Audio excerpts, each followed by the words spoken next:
మా వీడియోలు నచ్చితే లైక్ చేయండి, కామెంట్ చేయండి. ఆంధ్ర విలాస్ మూవీ న్యూస్ ఛానల్‌ను సబ్స్క్రైబ్ చేయండి.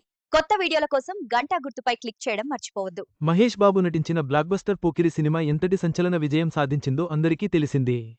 అయితే ఈ సినిమా మహేష్ వద్దకు చేరకముందే పలువురు స్టార్ హీరోలు తిరస్కరించారు.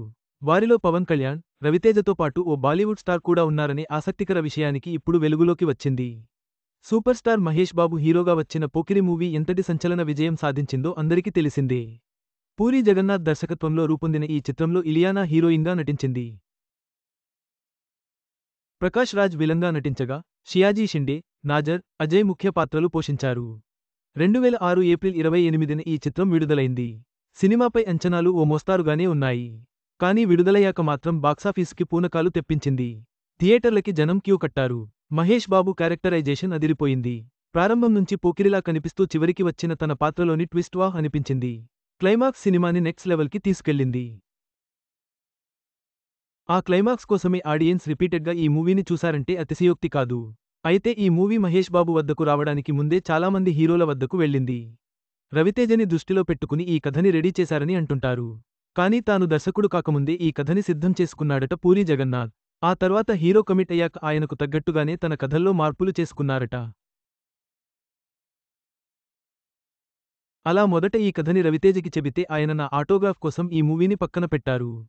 తర్వాత చేస్తామని చెప్పాడు. కానీ వర్క్ కాలేదు. రవితేజ రిజెక్ట్ చేయడంతో పవన్ కళ్యాణ్ వద్దకు వెళ్ళింది. ఆయన కూడా ఆసక్తి చూపించలేదు. చిరంజీవి పేరు కూడా వినిపిస్తుంటుంది. కానీ చివరికి మహేష్ బాబు చేశారు. ఆయన ఇండస్ట్రీ హిట్ కొట్టారు.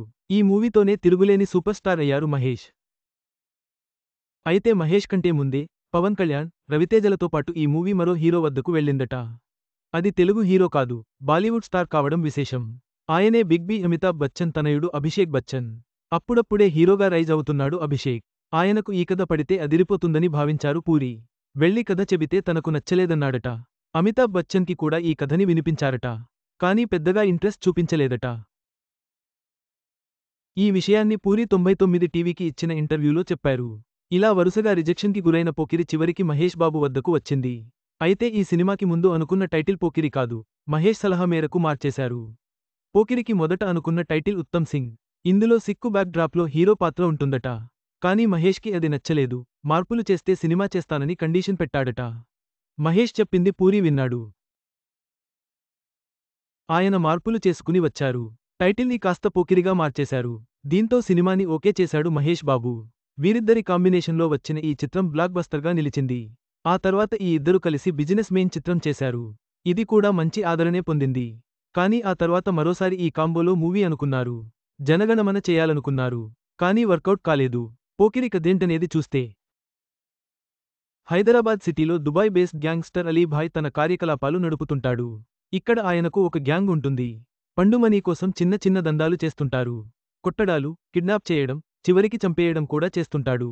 మొదట ఓ గ్యాంగ్ వద్ద పనిచేస్తాడు. ఆ తర్వాత అలీభాయ్ గ్యాంగ్లో చేరతాడు. వీరికి అపోజిట్ గ్యాంగ్స్ అన్నింటినీ లేపేస్తారు. పండు తండ్రి సూర్యనారాయణ. ఆయన మాజీ పోలీస్ అధికారి. అలీభాయ్ గ్యాంగ్కి వ్యతిరేకంగా పనిచేస్తున్నాడని చెప్పి ఆయన్నే లేపేస్తారు అలీభాయ్ గ్యాంగ్.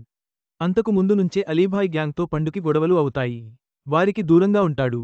సూర్యనారాయణ కొడుకు డిపార్ట్మెంట్లో ఉన్నాడని, అతను తమకి ప్రమాదకరంగా మారుతున్నాడని తెలుసుకున్న అలీభాయ్ గ్యాంగ్ తండ్రి సూర్యనారాయణని చంపితే అతను వస్తాడని భావించి తండ్రిని చంపేస్తారు. దీంతో తండ్రిని చూసేందుకు వస్తాడు పండు. కాకపోతే ఆయన పండుగా కాదు, కృష్ణ మనోహర్ ఐపీఎస్గా. పండు కాస్త పోలీస్ ఆఫీసర్గా ఎంట్రీ ఇవ్వడమే ఇందులో పెద్ద ట్విస్ట్. అదే థియేటర్లో గూస్ బంప్స్ తెప్పిస్తుంది. అనంతరం అలీభాయ్ గ్యాంగ్ని లేపేయడమే క్లైమాక్స్. ఇందులో మధ్యలో ఇలియానాతో లవ్ ట్రాక్ ఇంట్రెస్టింగ్గా ఉంటుంది. అది మరో లేయర్లో సాగుతుంటుంది. ఇలా వరుసగా రిజెక్షన్లకు గురైన పోకిరి సినిమా చివరికి మహేష్ బాబుకు దక్కింది. ఈ చిత్రం మహేష్ కెరీర్లో మైలురాయిగా నిలిచి ఆయనను తిరుగులేని సూపర్ స్టార్గా మార్చింది. కథ ఎవరికి రాయబడినా అది సరైన చేతుల్లోకి వెళ్ళినప్పుడే దాని నిజమైన విలువ తెలుస్తుంది.